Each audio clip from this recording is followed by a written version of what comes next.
websites are also both languages. ค่ะเว็บไซต์ของธนาคารก็ยังมีทั้งภาษาฝรั่งเศสและภาษาอังกฤษ How about in school? In school, you have French instruction, but you also have special schools. We call them immersion schools. So everything is taught in French in certain grades. And it is your choice if you want to go to immersion school or you want to go to regular school where you have French classes in addition to regular curriculum. But everybody has to know both English and French, because before it was only English, the national language, and then the second language was added. This also happened in other colonized countries when they were decolonized. They kept the language of the colonials as the national language, but then they added their language as well as dual language. So there are many examples of multiculturalism, many examples how language issues are dealt with. In province of Quebec, because there the French are majority, everything is in French. But all of them have to know also English, because that's also national language. Only one university that uses both English and French, but more English. Other universities are French. And these are different examples that another type of class from this, multiculturalism, needs to discuss and explain the different types of examples, because there is nothing wrong with letting the 3 provinces use their own language, as long as everybody is also using the other national language, right? But there is nothing wrong with using the Malay language to teach the curriculum. But you know, something that I think the government is of this program, because if 3 provinces use my language, they will not know what people in Chico are doing, because the government has no. The way these things work is that you have to use the curriculum that is taught in all schools, yeah, and then to that curriculum, right? So it's the same thing that is being taught in all high schools, yes, but then it's taught, they translate it into Malay, and in addition to that, usually what happens in other countries, they add the local history, local culture, local religion, but everything else in the curriculum is staggered the same as everybody else. Yeah? Because if not, then how are they going to get jobs? How they get promotions? Yeah? So the material is the same level. Yeah? Only they will use their own language to teach big problems, because your textbooks in Malay language don't exist, which means a very slow process would have to occur where the bilingual educated professors translate all that. So even if something like that was part of a peace agreement, it would take at least 20 years to implement it. The same way, we have difficulties even with our material, right? Because it doesn't exist in Thai, only in English. Yeah? So it's similar kind of process, if something like that is actualized.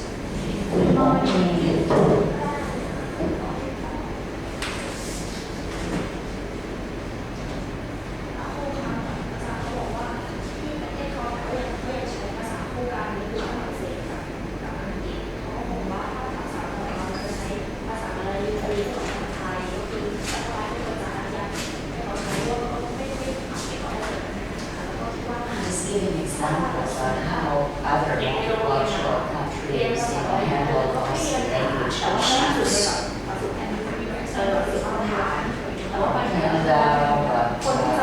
And other decolonized nations in Africa, for example, you have a national language called the second language recognized, usually by the largest minority. There's no problem using both languages as long as they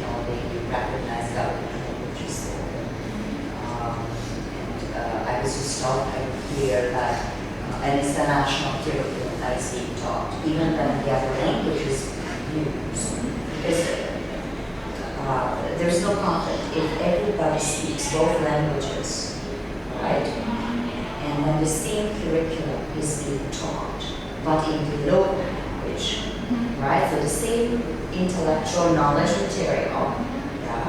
and only add to that curriculum local history, local language, and then the people who graduate, they are equally competitive for the jobs because they are bilingual. So even though they receive the same material in their own language, they are able to process the same education, the same degree, except with the local content. And I've seen this in many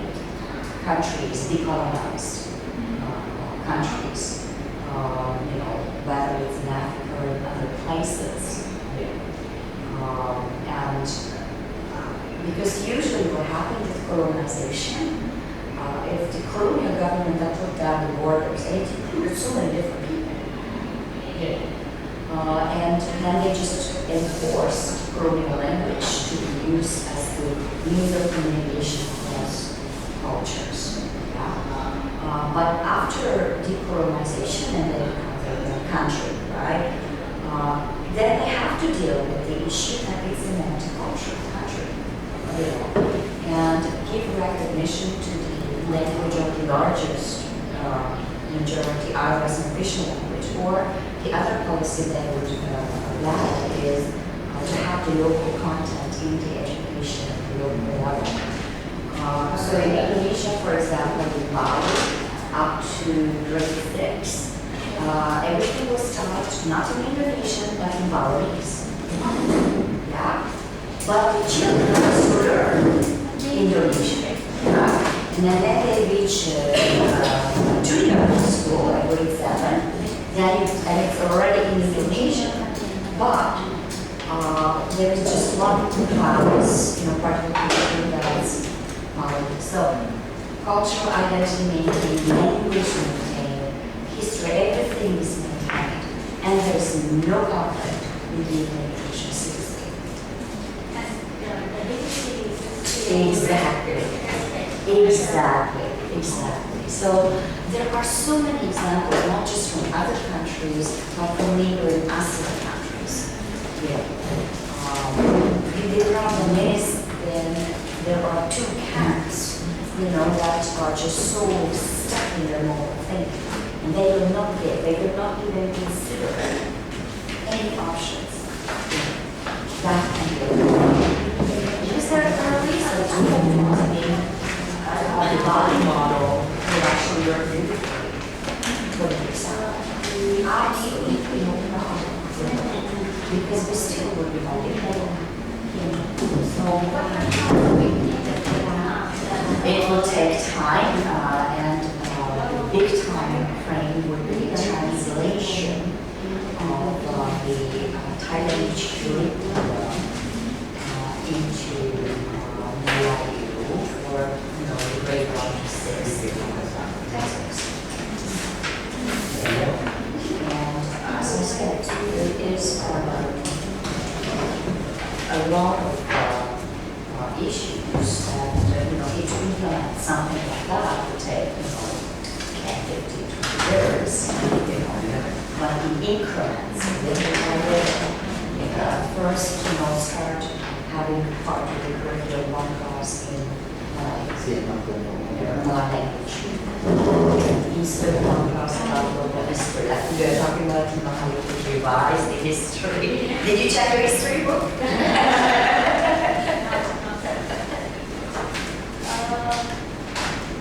แต่อะไรให้ดีไหมมันมีประเด็นสำคัญน่าสนใจที่ใครสนใจหรือว่าอ๋อหรือว่าคุยกันแค่สองคนอ๋อไม่ของพี่แป๊ะคือมาดูของพี่เขาต้องมีความได้นะคือต้องแปลหรือว่าไม่จำเป็นหรือว่าไม่จำเป็นต้องให้เรียนภาษาอะไรคือเรียนภาษาอะไรก็เรียนภาษาอะไรแล้วก็การก็เรียนอะไรก็ได้ของแต่ว่าเราไม่รู้ในเชิงเราคิดแค่ไม่ได้ก็ภาษาไม่ใช่ไหมแต่ว่าพอมองแบบเราก็เรียนภาษาไปเลยถ้าเรียนภาษาภาษาเขาก็เรียนส่วนหนึ่งส่วนหนึ่งก็เรียนภาษาไทยเพราะว่าเพื่อนที่มาจากต่างจังหวัดเขาบอกเขาเพิ่งได้เรียนภาษาไทยพอเขาซึ่งก็จะเจอปัญหาแบใช่ไหมBeing bilingual,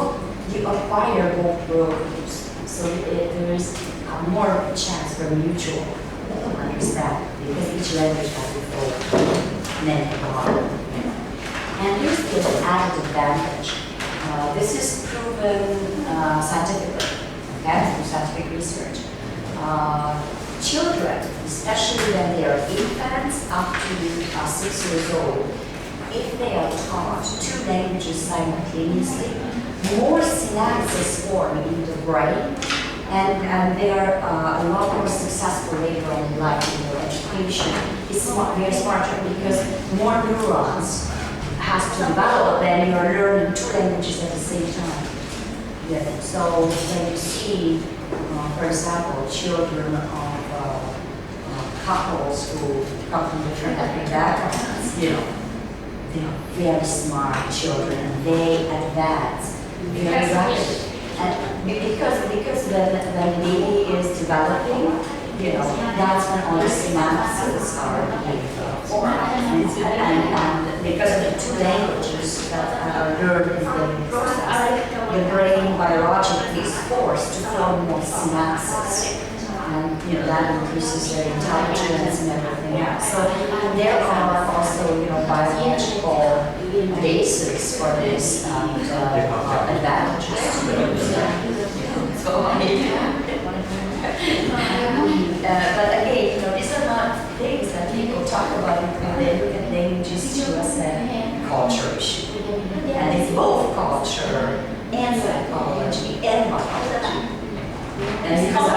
I'm also, you know, trained in cognitive anthropology. That's my first is medical. So I wasn't a social scientist. Good morning, my students. Selamat pagi. Swadika. Good morning.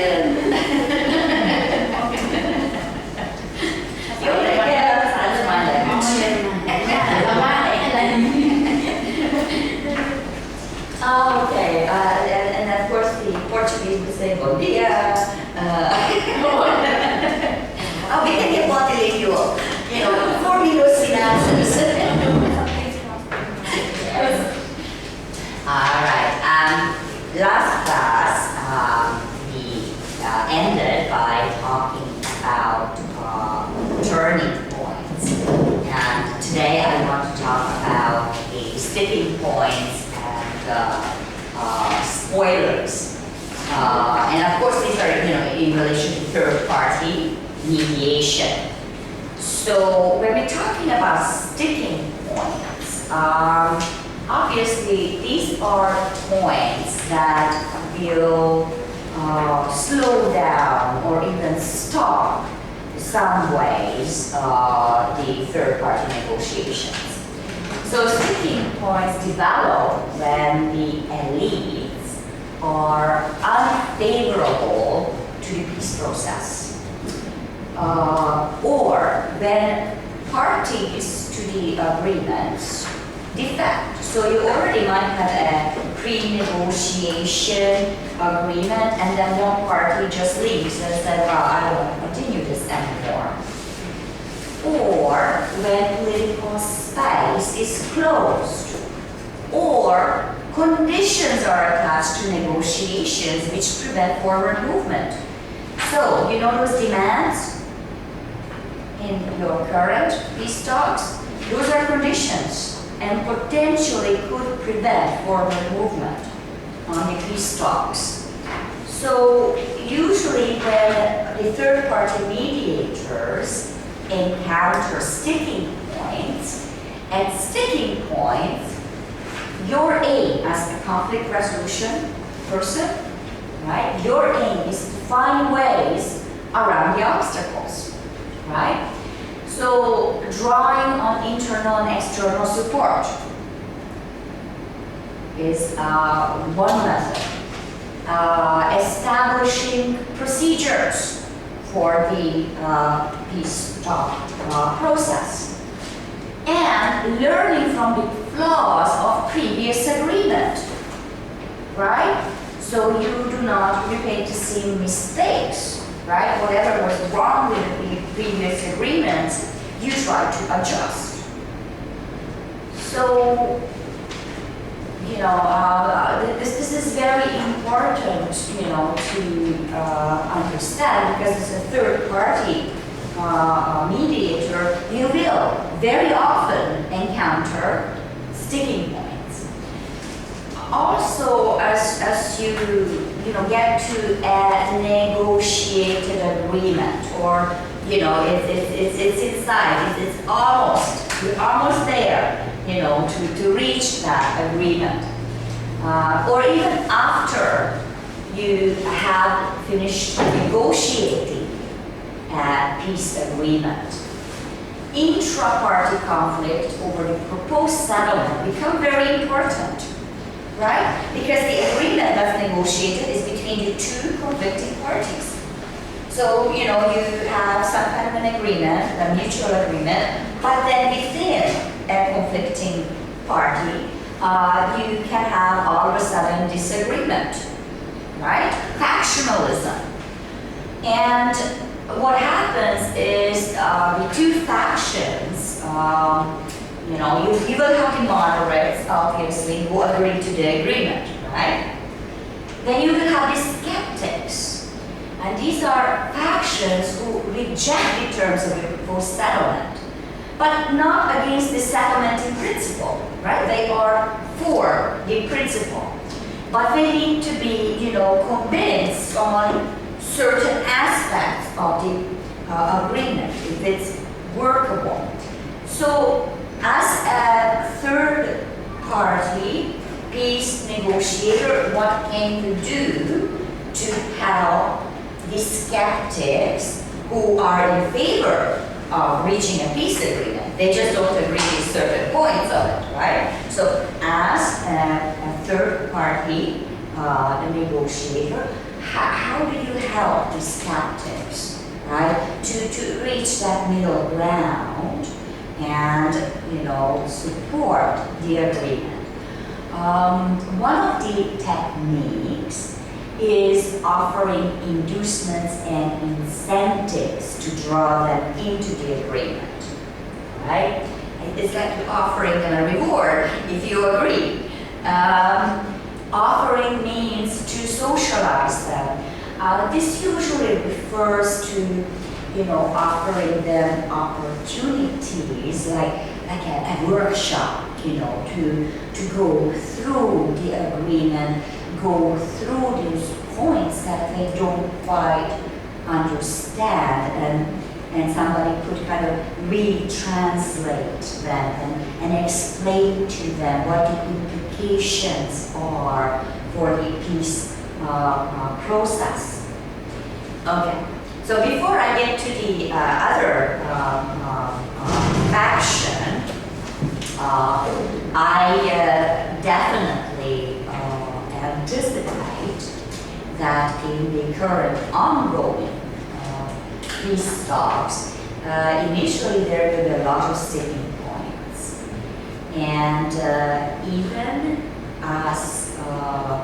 some preliminary agreements are reached, there will be those who will be the skeptics. But verse yet there will be those people in each of the conflicting parties who will belong to the faction of spoilers. Now, spoilers are fundamentally opposed to any agreement, and they will attempt to wreck it. They will attempt to destroy the agreement. Well, while it's very difficult, the third party can try various methods to manage the spoilers so that the peace agreement process can proceed, go forward. One method is marginalization. So marginalizing those people who are against the agreement, because the spoilers tend to be a minority, right? And they will encourage the rest of their party to marginalize these people. And this is connected to the next point, because one way is to marginalize them is to make them illegitimate. So they lose their legitimacy as representing the interests of that party. Okay? They may be undermined. Now, this is dirty politics, and it usually will have more negative effects than anything. So, you know,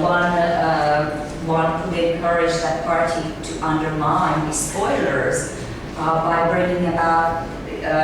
revealing certain personal flaws and personal, it's like dirty politics, the personal attacks. It is not very well advised, but sometimes they use this in combination to making the spoilers illegitimate. And also, and this is a more effective method of dealing with spoilers, is to set a timetable on the negotiations. And usually when you do that, you set the timetable so that there is not enough time for the spoilers to destroy the agreement or sway opinion away from the agreement. In successful peace processes, the moderate parties, because usually it's the moderate that will reach that, peace agreement in the first place, they come to defend the emerging agreement, and spoilers can even serve to consolidate a consensus in the middle ground, because then everybody, unites against the spoilers, right? So there is even those people, who were in principle in agreement, but there were certain points that they disagreed with. Even these people, the skeptics, will unite with the moderates in opposition to the spoilers. Okay, so I'm going to stop there. Do you have any idea who the biggest spoiler will be in your peace process? ถ้างั้นเดี๋ยวขอแปลเนาะแล้วก็มีคำถามสุดท้ายเกี่ยวกับสปอยเลอร์ไม่ได้ยินคำว่าสปอยเลอร์ถ้างั้นคำถามตั้งไว้ก่อนนะว่าคำถามที่เขาทิ้งไว้ล่าสุดเนี่ยเขาบอกว่าคิดว่าสปอยเลอร์ตัวใหญ่เลยเนี่ยของภาคใต้เนี่ยเป็นใครแต่ว่าเผื่อว่าใครยังไม่เข้าใจว่าสปอยเลอร์คืออะไรเนี่ยเดี๋ยวจะแปลตั้งแต่ต้นให้ฟังก่อนนะคะเนาะก็อย่างเหมือนครั้งที่แล้วเนี่ยจบลงตรงturning point ใช่ไหมคะแล้วก็วันนี้เลยก็มาต่อที่ speaking point ซึ่งไอ้เรื่อง turning point speaking point แล้วก็ speaking point แล้วก็อย่างอื่นเนี่ยมันอยู่ในว่ากระบวนการสันติภาพเนี่ยมันมักจะเกิดอะไรขึ้นบ้างเช่นจุดมันอาจจะมีจุดติดขัดกรณีของ speaking point เนี่ยทีนี้ speaking point มันเกิดขึ้นยังไงมันเกิดขึ้นโดยมันจะทำให้เกิดการชะลอตัวของกระบวนการหรืออาจจะทำให้กระบวนการพูดคุยชะงักเนี่ยเป็นต้นนะคะแล้วก็มัน จะเกิดขึ้นเมื่อเหมือนชนชั้นนำเนี่ยไม่ได้ทำตามที่กระบวนการคาดหวังให้เป็นอะไรอย่างเงี้ยค่ะอันนี้อันที่หนึ่งอันที่สองเนี่ยฝ่ายใดฝ่ายหนึ่งของผู้ขัดแย้งเนี่ยเกิดแบบไม่คุยต่อละไปละฉันไม่คุยด้วยแล้วอะไรอย่างเงี้ยแล้วก็อันที่สามซึ่งเขาก็โยงกับสถานการณ์ภาคใต้ด้วยก็คือว่าจุดติดขัดเนี่ยมันอาจจะเกิดตอนที่พื้นที่ทางการเมืองเนี่ยมันถูกปิดลงหรือมันมีเงื่อนไขบางอย่างที่เกี่ยวข้องกับการเจรจาเนี่ยมันเกิดเงื่อนไขที่มันไปชะงักงานทำให้มีใครสักคนสร้างเงื่อนไขที่ไม่ทำให้การพูดคุยต่ออะไรเงี้ยอันนี้คนสนใจเรื่องภาคใต้อาจจะนึกภาพออกทีนี้ในฐานะเราเนี่ยอันนี้กำลังพูดถึงว่าแล้วในฐานะเราที่เป็นคนที่เขาเรียกว่าอะไรทำงานการพูดคุยแบบมีคนที่สามเนี่ยเราจะทำยังไงได้บ้างเพื่อให้จุดติดขัดนี้มันหายไปก็คือว่าก็ต้องดึงการสนับสนุนจากทั้งภายนอกภายในเข้ามาช่วยแล้วก็อันที่สองก็คือพยายามสร้างวิธีดำเนินงานผลิตวิธีการดำเนินงานออกมาว่าจะทำอะไร1 2 3 4อะไรเงี้ยค่ะแล้วก็อันที่สามที่สำคัญก็คือว่าก็ที่ผ่านมาเนี่ยเรามีข้อผิดพลาดใช่ไหมเราเคยมีข้อผิดพลาดใช่ไหมก็เรียนรู้จากมันสิว่าข้อผิดพลาดในการที่ทำไม่สำเร็จนี่คืออะไรก็เรียนรู้แบบสำคัญซะแล้วก็นี่คือภาพคร่าวๆว่าผู้ขัดแย้งสองคู่เนี่ยมันจะติดขัดได้ยังไงแต่หลังจากที่ข้อตกลงเนี่ยมันสำเร็จเรียบร้อยแล้วเนี่ยบางทีภายในผู้ขัดแย้งเดียวกันเนี่ยอาจจะเกิดคอนฟ lict กันภายในเองก็ได้ทีนี้พอเกิดคอนฟ lict ภายในด้วยกันเองก็ได้เนี่ยมันเป็นสิ่งที่คนทำงานด้านนี้จะต้องเรื่องอะไรจะต้องแก้ปัญหาแล้วล่ะเพราะว่ามันเป็นเรื่องสำคัญมากในข้อขัดแย้งเล็กๆภายในข้อขัดแย้งเล็กๆภายในกลุ่มเดียวกันเนี่ยมันจะเกิดจากอะไรได้บ้างเกิดจากการที่มีคนที่กังขาบางเรื่องอยู่เมื่อกี้อาจารย์ใช้คำว่า skeptic แล้วก็มี spoiler ด้วยแต่ว่าขอพูดกับของ skeptic ก่อนเนาะ skeptic ก็คือใครเขาเป็นยังไงอะไรเงี้ยคือเขาคือคนที่สงสัยในบางประเด็นน่ะแต่โดยหลักการทั่วไปแล้วเขาเห็นด้วยแต่เขายังสงสัยกังขาในบางเรื่องอยู่อะไรเงี้ยทีนี้ถ้าเราเจอคนแบบนี้เนี่ยเราจะจัดการยังไงเขาก็บอกว่าก็อาจจะสร้างแรงจูงใจอะไรสักอย่างที่จะทำให้เหมือนกับให้รางวัลน่ะแล้วก็ถ้าคุณเห็นด้วยเราจะแบบเราจะทำอย่างนี้ให้นะอะไรอย่างเงี้ยค่ะอันที่สองก็คืออาจจะดูน่าจะดีขึ้นมาหน่อยก็คือว่าถ้าอย่างนั้นก็หาช่องทางให้เขาได้พบปะคนอื่นหรือว่าได้พูดคุยได้ทำความเข้าใจเรื่องนี้ซึ้งขึ้นเช่นการจัดเวิร์กช็อปให้อย่างเป็นต้นนะคะทีนี้อันนี้ skeptic มีประมาณแค่เห็นด้วยในหลักการแต่อาจจะสงสัยในบางเรื่องแต่ spoiler เนี่ยหนักกว่าหน่อยก็คือว่าคือต่อต้านทุกสิ่งของข้อเสนอนั้นเลยไม่เห็นด้วยเลยสักสิ่งแล้วก็ยิ่งกว่านั้นก็คืออยากทำให้โลกได้สัม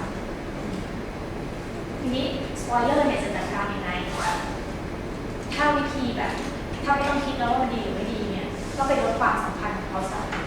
ทำให้เขาดูไม่มีความสำคัญไปเลยแล้วก็พยายามทำให้เขาเนี่ยแบบว่าไม่มีความชอบธรรมแล้วก็แบบเหมือนไปทำลายเขาเนี่ยไอ้3 วิธีที่พูดมาเนี่ยบางอันมันอาจจะเป็นวิธีที่เขาบอกว่ามันเหมือนการเมืองสกปรกที่เขาเล่นกันคือมันเป็นวิธีที่ทำได้แต่ว่าก็ดูเป็นการเมืองสกปรกหน่อยแต่ว่าก็ทำแต่ว่าถ้าอยากจะให้มีวิธีที่มีประสิทธิภาพขึ้นดีขึ้นกว่านี้เนี่ยคือวิธีสุดท้ายเขาบอกว่าถ้ามันก็ทำตารางเวลาการเจรจาขึ้นมาสิแล้วพอทำตารางออกมาแล้วเนี่ย